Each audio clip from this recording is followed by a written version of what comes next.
Hey guys, this is Scott from Hidden Valley Homestead, and I've got a really exciting video series that's going to be coming up here, and it's all about MicroHydro.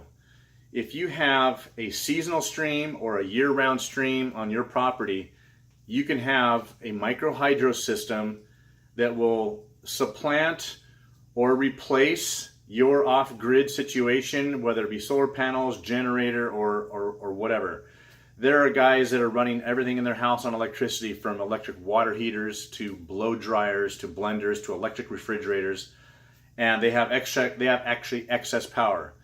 So if you're even looking for a piece of property, I would highly recommend that you look for something that's got at least a seasonal, if not a year-round stream on the property, and to seriously take a look at MicroHydro.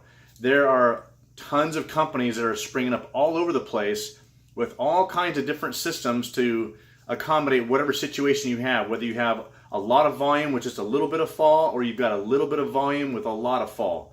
So on my property, right here behind me, I've got a little diagram. I'm going to show you guys what we did. Stay tuned for the videos that are coming up. There's just two little segments that I show you how to measure the cross-section of the stream, the volume, and then I also have the next segment which shows how much fall on my land that I have. If you want to skip the actual visual of our property, go to the end of the video, and this is where I'm going to have, I'm going to walk you all through this little diagram right here, and we'll do the math together. But take a look at it. If you're seriously looking for property, I would highly recommend you look for something that you can put a MicroHydro system on, and the prices are comparable to a solar system. If you're already off-grid, like we are, we bought a piece of property with an existing solar panel system, off-grid, not tied, and the wattage that I'm expecting to possibly generate with this will be in addition to, not probably completely replace my solar system, but it's going to be, it'll easily double the size of my power generation.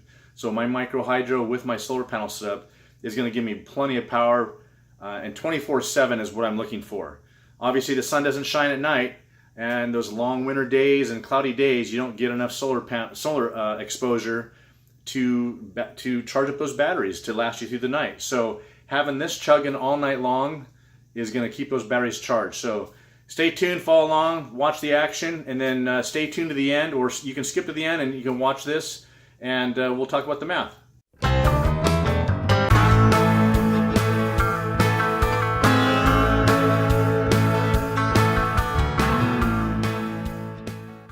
So I am going to start from here.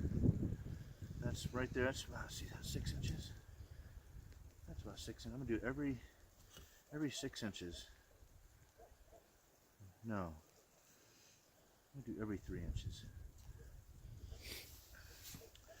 Okay, so what I'm gonna be doing is I'm gonna measure the cross section of the stream. I have to take a measurement at. I'll do 6 inches. That should be fine. 6-inch intervals.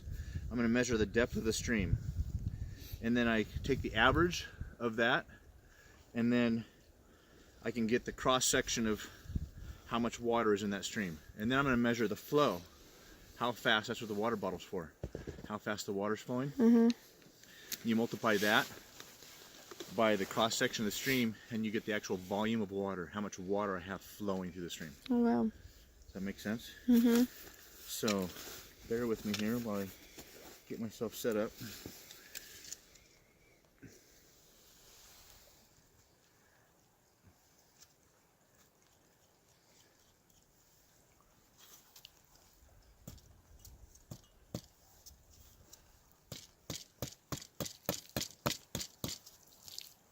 Mom is going to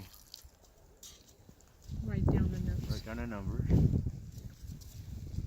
you want me to empty this bottle now? Not empty, just gotta have a little bit of water in it.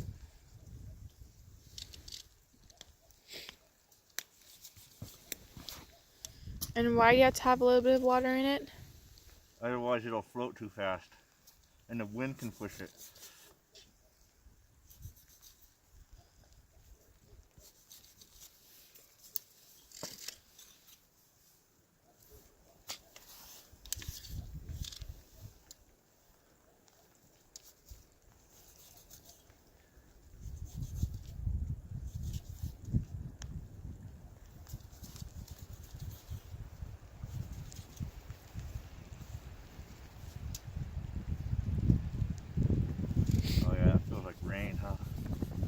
Uh-oh, here it comes. It's windy. It is.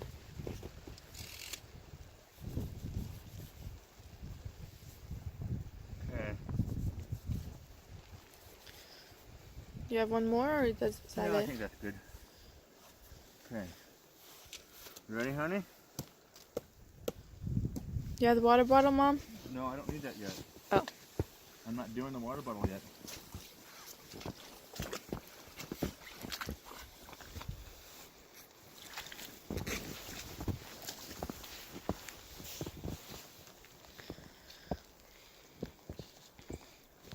Okay, you ready, honey? Mm-hmm.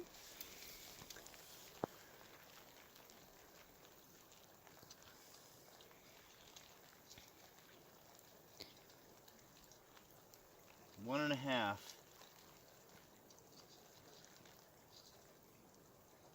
Am I supposed to write that down? Yes, Yes. 1.5. Okay, hold on. 1.5.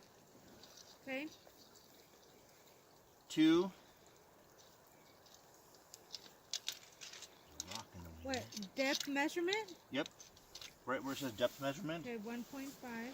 2. 2. 2.75.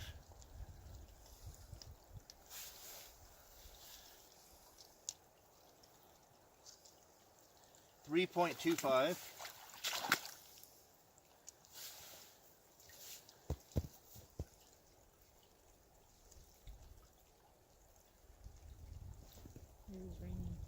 3.5.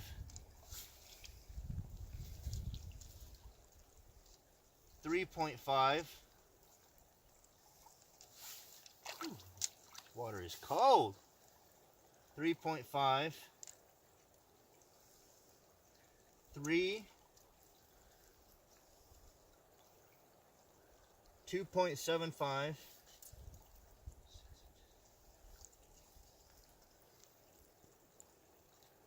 1.75. Got all those? Yep. How many measurements was that? 3, 4, 5, 10. That was 10 measurements? Mm-hmm. And then give me the measurement all the way across the stream is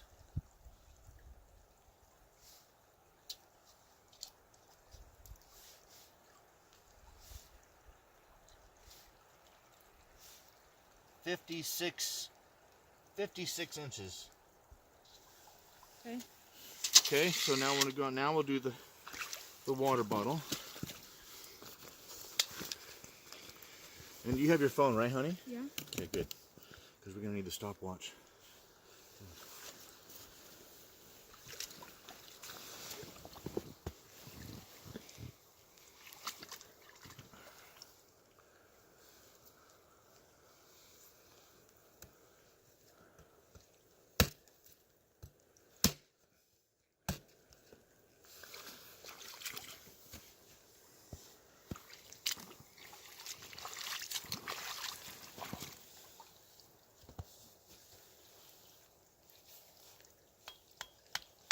Start and end points? You got it. Now you're reading it, baby.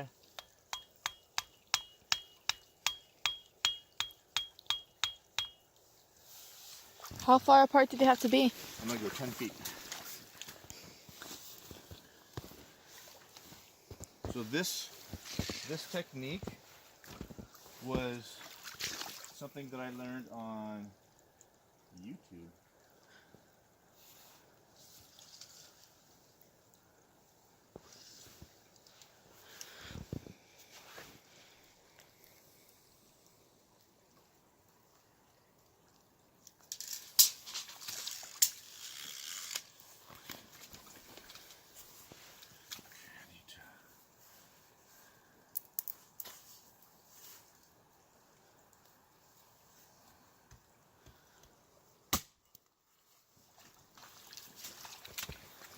Over a little bit more, honey.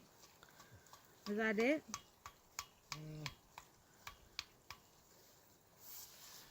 Change my mind.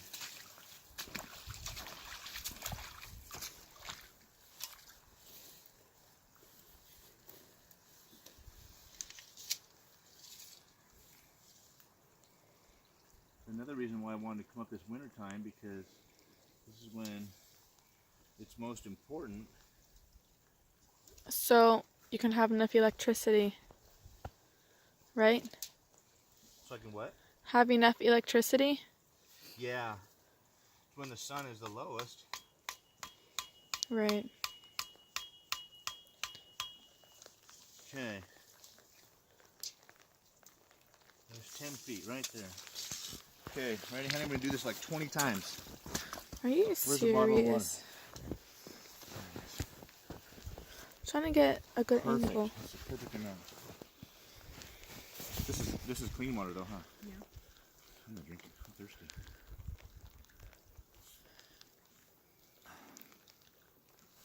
Okay.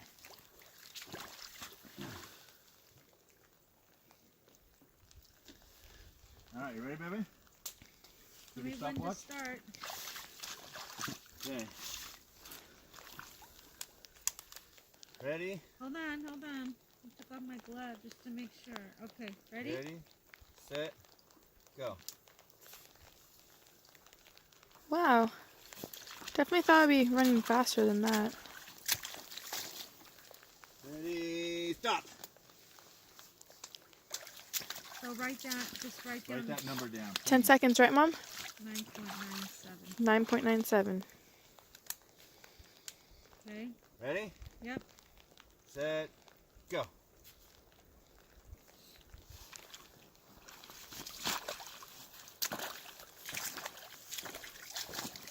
Ready, stop.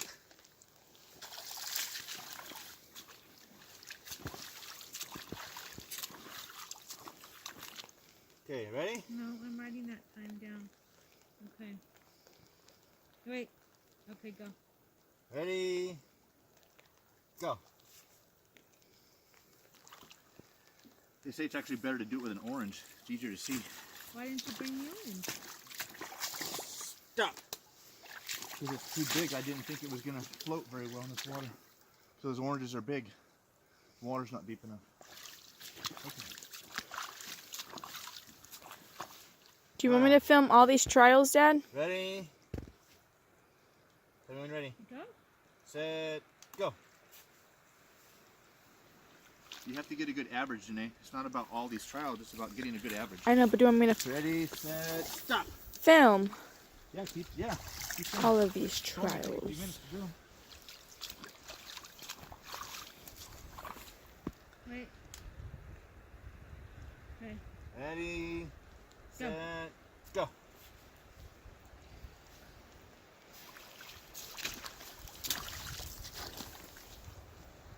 And stop.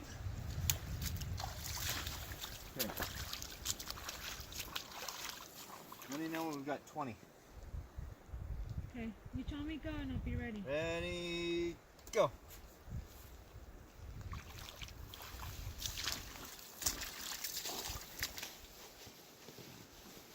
And stop.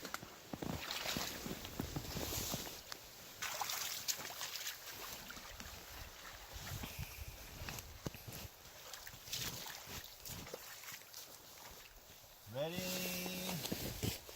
go.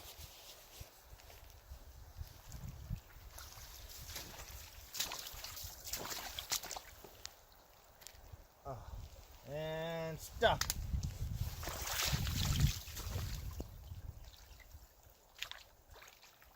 Mom, I'll do the stopwatch and you write them down. Doing good. Mom's got it. No, I how just need my you to watch? get a good videotape. This is. It's Okay, perfect good. angle. Yeah? Yeah. Okay. Ready, go.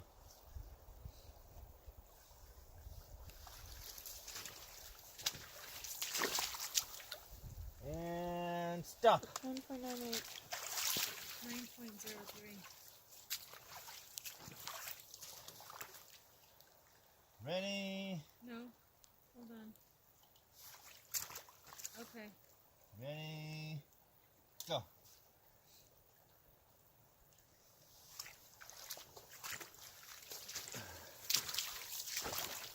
And stop. 9.63. Ready, No. I'm ready. Okay. Ready, go.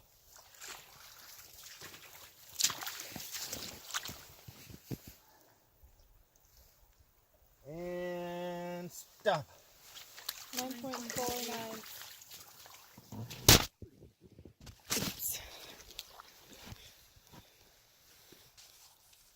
Ready? You guys ready? Nope. Ready, go.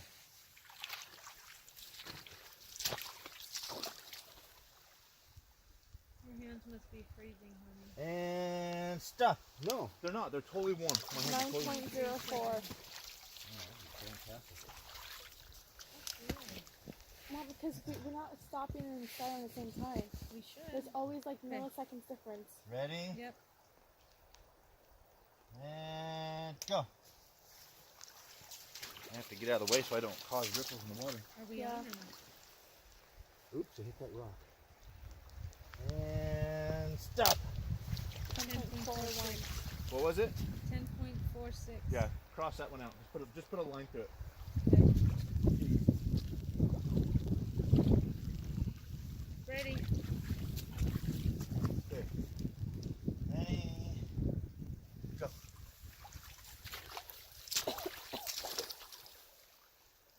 Oh, Gee, did it hit a rock? no. And stop. 11.11. Gee.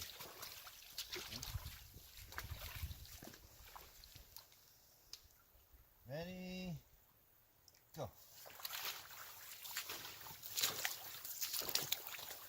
Is the lighting okay on that camera today? Yeah. And stop. 12. 8.64. What? 8.5. Oh, okay, cool. 8.64. Ready, go.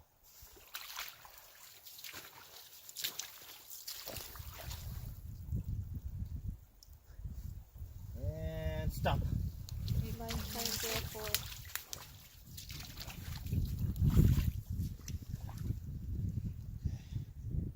Ready, go.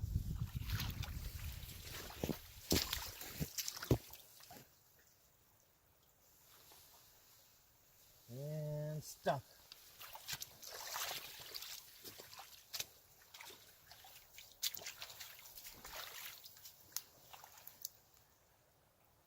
Ready, go.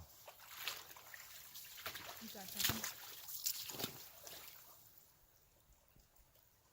And stop. What'd you get? 8.39. How many is that so far? That is 5, 6, 7, 18. Not including the one that's crossed out? 16. Ready, stop. Go. I mean, go. I got it. Hey, here's some more. And stop. 8.97. 8.91. Ready, go.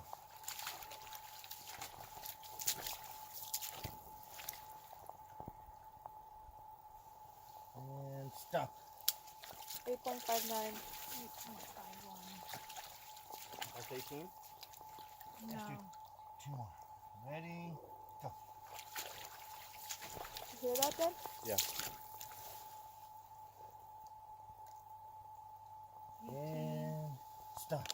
19. 9.36. Funny, sometimes it takes them a second to get going. Ready, go.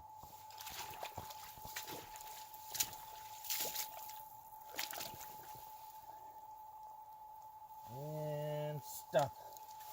9.19. Okay. That'll give us our stream flow. Say it again. Can't hear you. That'll give us our flow rate.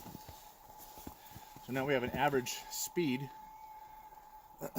We'll be able to tell the velocity of the water. And we have a cross section of the depth of the water. And then I got to do some math. And on On that. average. And then that'll calculate how much actual flow I have, how much water volume I have. And that's important. Then I have to figure out what the elevation is. and we'll do that later. Well, I didn't know that. So we'll do some math in a minute. We go back up to the cabin and figure out how much flow I have. Okay. Want me to stop it? Yep. Hey guys, this is Scott from Hidden Valley Homestead. We're gonna figure out how much elevation drop we have.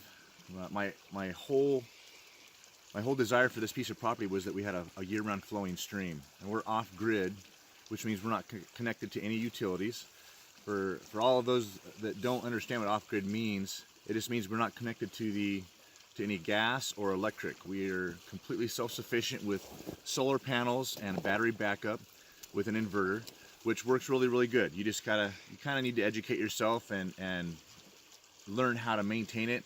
And there's a million videos on YouTube, as well as manufacturers that will tell you exactly how to do all that. But ultimately, in the wintertime, when it's cloudy, it's a beautiful day today, of course. In the wintertime, it's cloudy and it's rainy, and so you don't get as much exposure on the solar panels, and so you're not going to be able to charge those batteries up all the time. So of course we have a backup generator. It's a dual fuel, runs on gasoline and propane. Propane, you get way better production out of it, more mileage, or miles per gallon, as they say. And you have that for backup. That way you can top off your batteries and you have enough power to last you all night long. So ultimately, before I even bought this piece of property, I wanted a piece of property that had a year-round flowing stream for hydroelectric. And hydro, they call it MicroHydro. MicroHydro has exploded, especially up here in northern Idaho, where there's so many streams that flow year-round. People are putting little tiny generators on their streams with little wheels, and there's a bunch of different styles that are available. I started out looking at building my own water wheel with an alternator from a car to generate some electricity, and that goes 24/7. Doesn't matter if it's cloudy or what. Of course, you see the snow around us, and you see some ice in there, and people think, well, is it going to freeze up? Yes, there are definitely some issues with water freezing, but where we're at in North Idaho, average temperature is 28 degrees in the wintertime. It got down to 20 degrees here while we were here, which isn't cold enough to freeze the water that's flowing through a pipe. So MicroHydro is very, very doable. It's reasonable. The system I'm looking at, there are systems where you can have just a little bit of water, but it comes from a really high point on your property. That means you have high head. So you get that little bit of water flowing down that really steep hill, and by the time it reaches the bottom, the pressure is so great, it'll turn a little tiny wheel, and that will generate electricity. Now, I don't have a very, very steep piece of property. Mine's it's a gently sloped piece of property. So I have to rely on the opposite. I need more volume. So I have a lot of volume. We just figured out a volume on this yesterday. Go look at my other video, and you'll see how I measured that, and measured the cross section and the flow of the stream. And then you'll see how we did the math. It's really simple math. And we figured out how many gallons per minute are flowing through the stream. Now I need to figure out how much head that I have. That means how far this stream falls over a given distance. And what I'm going to use, with Olivia's help, is this little doohickey here. And just to clarify, I'm not sponsored or anything by Backwoods Solar or this company here, but I highly recommend that if you guys have any questions, the guys over at Backwoods Solar are fantastic. They have answered all of my newbie questions, even my dumb questions when I asked them 3 times, and they hooked me up with this little sight level. And I'm basically going to be standing at a spot. Olivia is going to be looking to the site, and on the very top of this thing there's a little level, and you can see a bubble, right? And now on the bottom side, or I'm sorry, on the end of it, you see the little lines. In the middle is the big line. So when you look through this little tiny, seems like it's a really tiny hole, it is, but you look through that little tiny hole and you can see that bubble lining up on this little grid in front. Now when that bubble, of course, just like a level, is centered on that big line, then you know that this thing is perfectly level. So Olivia is going to be looking through this level, and she's going to look over here, and she's going to sight, and when she sees my feet where that little bubble is, then she's going to tell me to stop. And then the distance from her to me, well, let me take that, let me back up. The elevation of this from where she's standing, and then a sight level to where I'm going to be standing, is going to be the elevation drop, if that makes sense. So the distance between me and her really doesn't matter. It's all about this being level and getting a line of sight to the next highest point on the hill. And so the distance from here to the ground is what's important. So we'll do this as many times as we need to do to the edge of the property, and however many times we have to stop and mark that will be how many, we'll multiply those many intervals by the height right here, and we will be able to get an elevation drop, a total elevation. So for example, the distance from the ground to my eye is 69 inches. I measured it with my tape measure, 69 inches. And let's say we do it, that's almost 6 feet. Let's say we do it 10 times, and we are able to pace off 10 times with this. That would be 60 feet of elevation drop. So I know that we don't have that much elevation drop here. We're only going to be able to do this just like 2 or 3 times, but I'm hoping to have about 20 feet of elevation drop. All right, so we're going to start right now. Okay, honey, ready?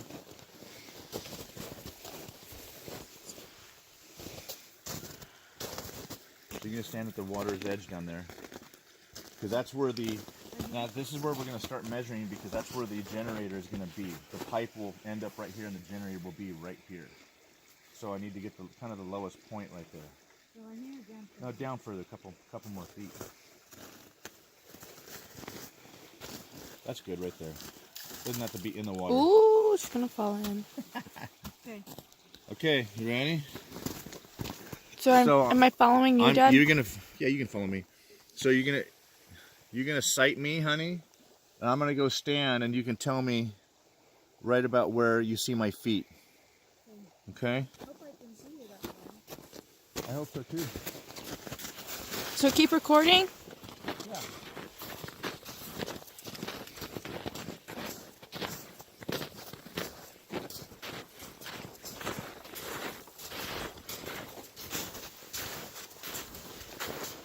Oh, this is deep.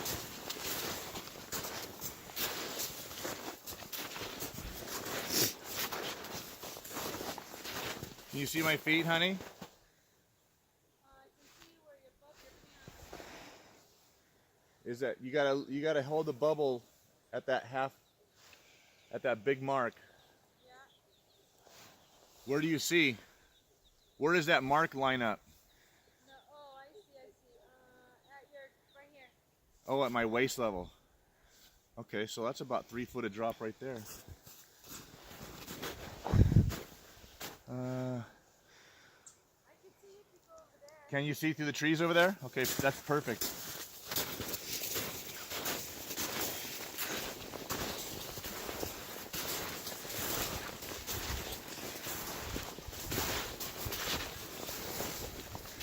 Just right where you, no, that defeats the whole purpose. Okay, tell me when you can see me. Whoa.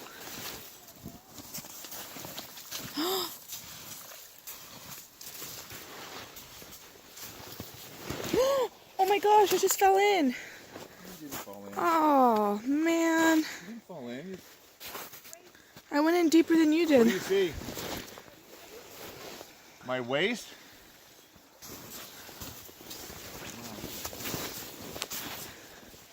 How pretty it is.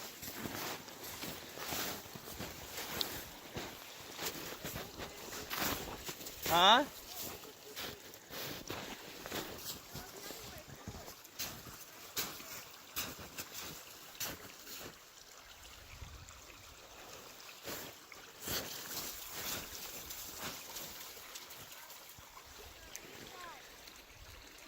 Right here, huh? Wow. This your property line? No.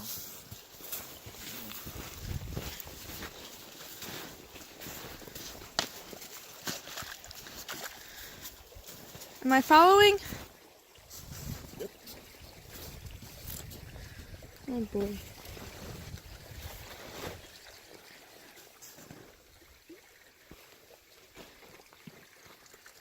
Huh?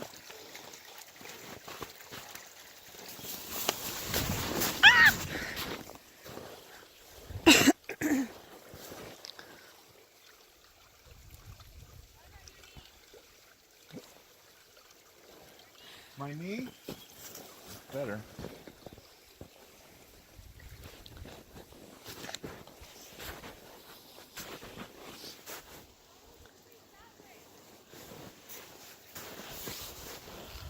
Which way? Okay. Yeah, go that way.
Still?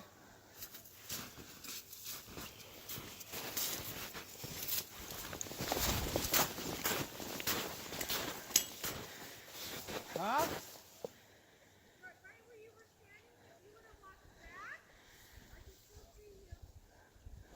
Okay. You're standing right here, Dad.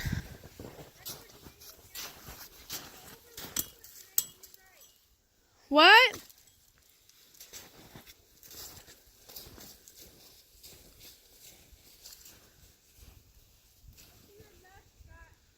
My left? Oh my gosh.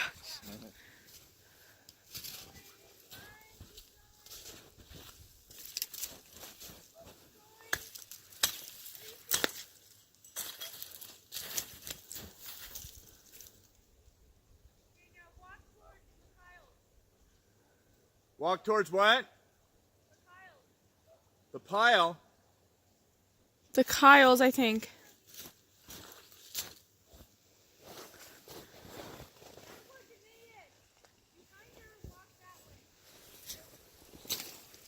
There's a bunch of trees there. There's a bunch of trees right there. Go right behind it, Dad. What about right here?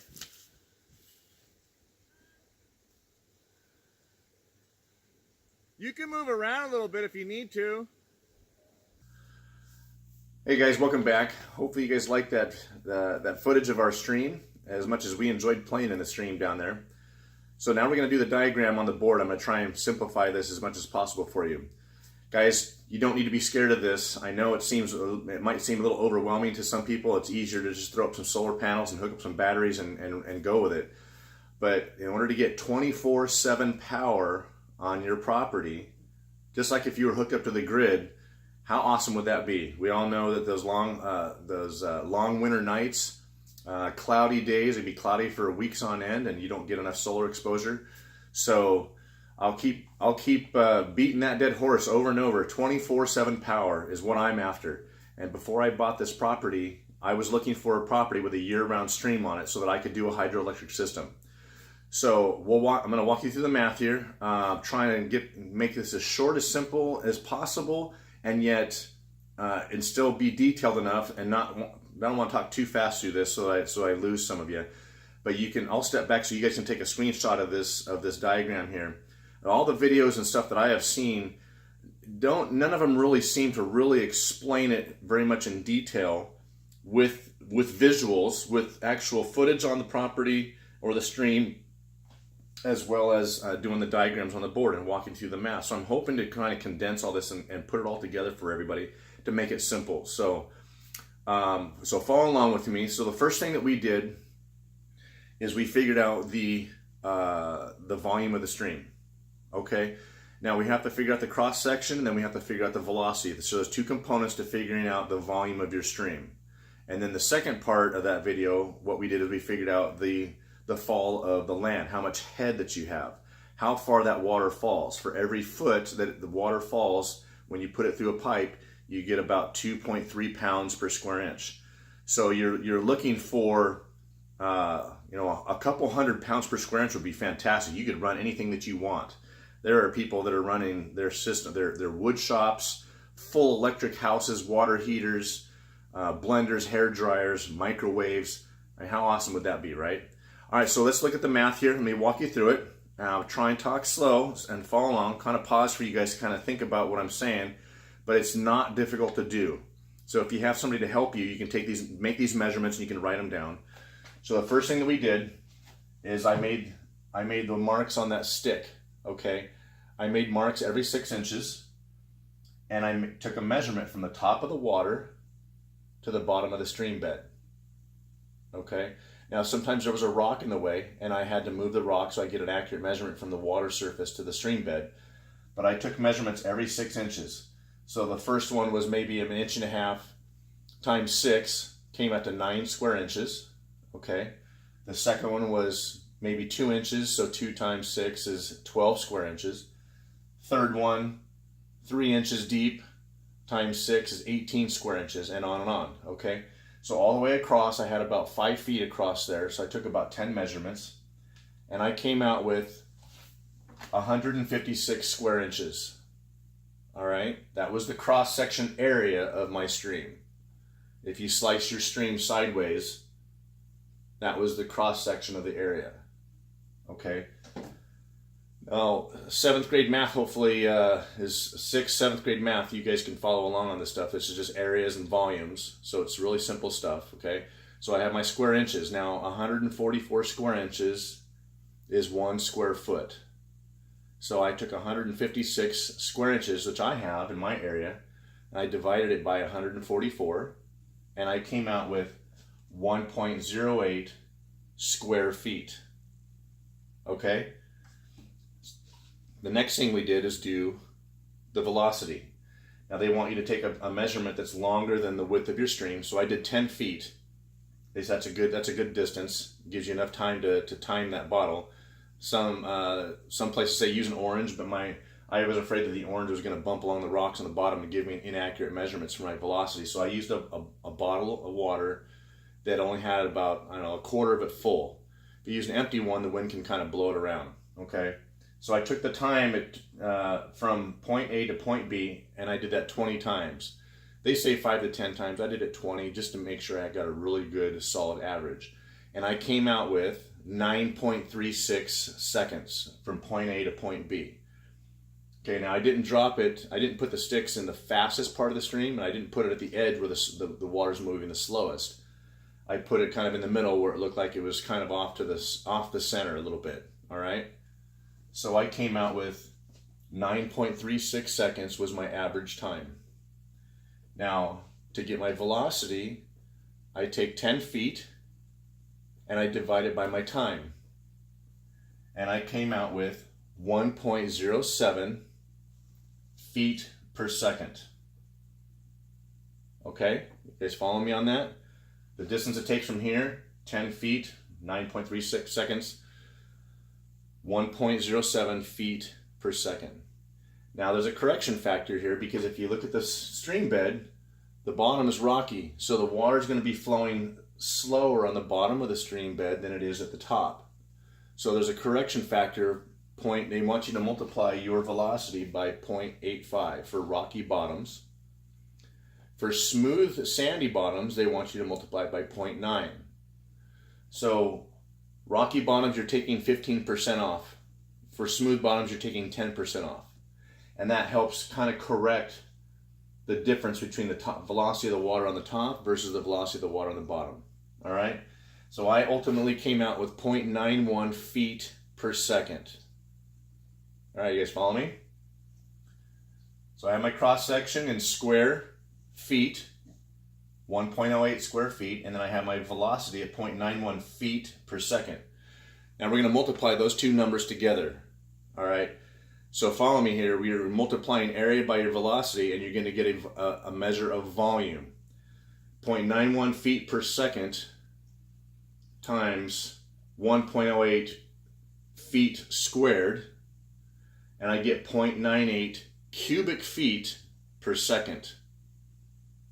You guys follow me? The area times the velocity is going to give me a cubic foot per second. All right, so you math wizards are already like, yeah, hurry up. Some of us aren't that quick, so we got to think about what's going on here. So I came out with 0.98 cubic feet per second. All right, now I rounded that up to 1 cubic foot per second. Two 1/100ths of a cubic foot is not a lot of water. The beavers are making a mess up there. They're diverting water all over the place, and there was a little stream that wasn't feeding. Where I took these measurements, that little feeder stream was going around it. So I know I easily can get 1 cubic foot per second out of that current measurement. The night we left, the night before we left, it rained all night long, and the size of the stream easily doubled. The depth of the water was 6 to 10 inches. It was a massive amount of water that came down overnight. So this was an average stream flow during the winter months when there hadn't been any melt off or anything. So I've got good year-round water on my property.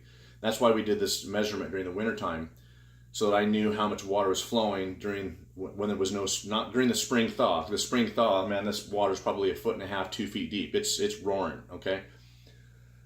And I also wanted to do it during the wintertime when the snow had fallen on all the grass, because the grass was 5 feet tall and there were leaves on the trees. And you'll see why in a second when we talk about the fall of the property. We couldn't see through the bushes and the trees in the springtime when there was just too much green in the way. So we waited to the wintertime when we could walk across it and there were no leaves on the tree and we could see each other. Even in spite of the winter foliage on the trees having fallen off, it was still difficult to see Olivia because I have so much brush down there and I need to clear a lot of that out. But we were able to still get a good measurement on that. All right. So back to this, I was 60 cubic feet per second. Now obviously there's 60 seconds in a minute. So I came out with 60 cubic feet per minute. I'm sorry. It was 1 cubic foot per second, and then multiplied by 60 came out with 60 cubic feet per minute. All right. And my buddy Evan and Alan had given me a measurement, the conversion factor for cubic feet to gallons, and there's 7.48 gallons in 1 cubic foot. So I came out with a grand total of 448 gallons per minute. So I'm at 450 gallons per minute, and that's plenty of volume. So once you figure out how much volume you have in your stream, the second number that you need is going to be your head, or how far that water is falling. I'll take a step back here for a second, and there's one other method to measure a stream. We also have a little feeder stream behind our property, a little seasonal stream that in the springtime it's roaring pretty good. And I had done a dam, or they call a weir system, and diverted all that water through a little notch in the board that I had cut, and then filled up a 5-gallon bucket. Now it took an average of 15 seconds to fill up that 5-gallon bucket, so I was running about 60 gallons a minute through that little tiny seasonal stream up there, which isn't bad. If you can get 60 gallons a minute flowing down a stream consistently, and you put that through a 2-inch pipe, by the time if you get it to fall 100 feet, you're going to have a couple hundred pounds of pressure at the bottom. It's not a lot of water and the volume isn't there, but the pressure is because it's falling from a long ways. Okay? So that's how power is generated. You need power. You got to generate it through volume and or height fall. Any of you have ever been to the Hoover Dam, you've seen those down pipes where that water is going down. That's a tremendous amount of power generated by that much water falling that far and hitting those turbine blades at the very bottom. That thing puts out megawatts per second. It's just amazing. So So here's one method to measure your water. Really easy to do. You just do an average, do it 10 times and average it. Or you do for a bigger stream that you're going to do the cross section and you're going to do the velocity. Okay. The next thing that you need to measure is going to be your head. Again, we're not sponsored by Backwoods Solar in any way, but they're super helpful. They sold us that little site level, and it's really easy to use. And it takes 2 people. And it doesn't matter how far you go. Olivia is 58 inches from her eyeball to the ground, and I walked up the hill to where she could see my feet, and it didn't matter. This was probably 100 feet. On a really steep piece of property, this could be as little as 5 feet or 10 feet away, where you're looking up at a cliff wall, and so you know that the height difference is going to be huge. So she walked to this next spot where I was standing, and I walked uphill until she could see my feet again. Now we were able to do that 3 times and got a height of difference of 14.5 feet using that little sight level. She basically just held that sight level and looked for my feet and made sure that that bubble was right in the middle of the sight glass, and that way she knew that the sight level was level, and once she saw my feet and everything lined up, she knew that that was a direct line of sight up to the next spot on the hill. Okay, so I got 14.5 foot of drop, got my cross section, I got my velocity with 450 gallons per minute, and the guy that I'm talking to on the system I'm looking at doing on my property, because I don't have a lot of fall, he's thinking approximately 300 watts. So those of you that are already off grid, you know what 300 watts is. If you have some people have some big systems, and they're generating 700 watts out of their system on a constant basis. I know those 4 solar panels I have are older, and I'm only getting 250 watts out of those 4 panels, but I have a battery bank of 8 T105s, and it's enough to keep us going, but it would sure be nice to have this additional power coming in 24/7, whether it's cloudy or nighttime or whatever. Okay, so hopefully this will make it not as scary. It's super easy to do. With those 2 numbers, you can call any number of these places and say, I have this much head on my property, and then I have this much volume of water coming through. Will your system work? And approximately what kind of wattage do you think we can generate with that? Well, they've got charts, and those guys are engineers, and they know, and they'll spit out a number really quick at you. So hopefully you guys like this video. Hopefully it's informative to you, and it was simple enough that you could understand it and follow along. If you're looking for property like we were, I would highly recommend looking for a year-round stream on that property. The possibilities are amazing. Guys are running full wood shops, electric everything, water heaters, blow dryers, microwaves. If they've got enough volume, enough head on their property, they don't have to even do solar. We almost bought a property up there in North Idaho that was actually on hydroelectric, and solar and generator were the backup system, just in case their hydro went down for some reason. So with the amount of streams, year-round flowing water that's in the Pacific Northwest, Oregon, Washington, Idaho, all those places, it's something that you should seriously take a look at. So hit that like button, please, if you liked it. Leave me a comment down below if you have a question. You can email me at hiddenvalleyhomestead18@gmail.com, or leave your comment down below, and I'll answer it as soon as I possibly can. So, all right, guys, hopefully you liked the video. Thank you.